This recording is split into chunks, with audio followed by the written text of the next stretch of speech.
Thank you for giving me the floor. I have the honor to speak on behalf of the German delegation to the United Nations, and I'm delighted to give the floor to one of our German youth delegates accompanying the German delegation, who will make a statement in his own capacity. Thank you. Dear Chair, honorable delegates, honorable youth delegates, I have the honor to speak to you as one of the two official youth delegates from Germany. We have the ability to look back on an enriching and eye-opening year. Over the last couple of months, we traveled throughout Germany to meet young people and encourage them to tell us about their visions and their challenges. Through this, we encountered three priorities that we would like the UN to focus on. First of all, the strengthening of youth participation. Second, the topic of international migration on the agenda of the UN. And third, the importance of sustainable development. Allow me to begin with a call for youth participation in decision-making. Far too often, participation is misused as an instrument of symbolic politics. But youth participation must mean going beyond, engaging in half-hearted consultation and taking unpleasing photos. It must rather involve youth in the entire decision-making process, beginning with defining relevant issues and ending with the implementation and evaluation of real policies. The World Programme of Action for Youth, for example, formulates how youth participation can be integrated into national youth policies. This is a start, yet it lacks clearly developed indicators that measure the success or failure of member states. Furthermore, young people are still looking for a legal framework that defines this co-decision process. Municipal regulations, national laws and policies, as well as the rules of procedures of international organizations like UN, do not fully provide this yet. At UN, youth delegate programs provide an important tool that ensures the consultation and participation of youth. But look around you, honorable delegates, and you will see that there are still seats available for youth representatives to be included in your national delegations. As a bridge between young people on one side and governmental policies and international negotiations on the other, youth-led organizations with democratic structures fulfill a crucial role. In Germany, public funding under the Child and Youth Plan of the federal government is available to self-governing youth organizations without interfering with the program and focus of work.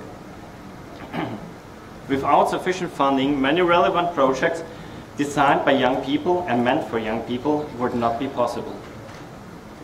The second priority mandated to us is that of migration and youth. The long-term effects of migration are still not particularly well addressed on the political agenda and are not yet connected to the WIPO. We must emphasize the importance of this transnational cross-border issue, which has the potential to induce major political conflicts that will especially affect the younger generations. Already today, employment-related migration is significantly increasing. Highly industrialized countries need this immigration to tackle the acute challenges resulting from demographic change. Unfortunately, they regulate migration only in terms of their economic interests. The one-sided approach of allowing access to skilled and specialized workforces but limiting that of less qualified workers, neglects an important source of human capital. Migration needs to be understood as an immense opportunity and not a threat to a society. We are all aware of the alarming UN studies regarding the reasons for migration. Natural disasters fueled by climate change dramatically increase the movement of people across and within national borders. Furthermore, the state of unequal economic development and the continuing financial crisis have worsened the already significant unequal chances for a decent living. These inequalities, faced especially by children and youth, must be elevated to the top of the international youth agenda. The third priority area is sustainable development. Since the Earth Summit in 1992 in Rio, civil society has gained much greater influence. An appropriate way to strengthen this involvement is through volunteer programs, like those offered by UNV. Through such volunteer programs, people take responsibility for their own life and for the life of others. Moreover, we ask the private sector to take up their role. Enterprises should be obliged to implement the standards of sustainable development at all levels, for example, for fair labor standards.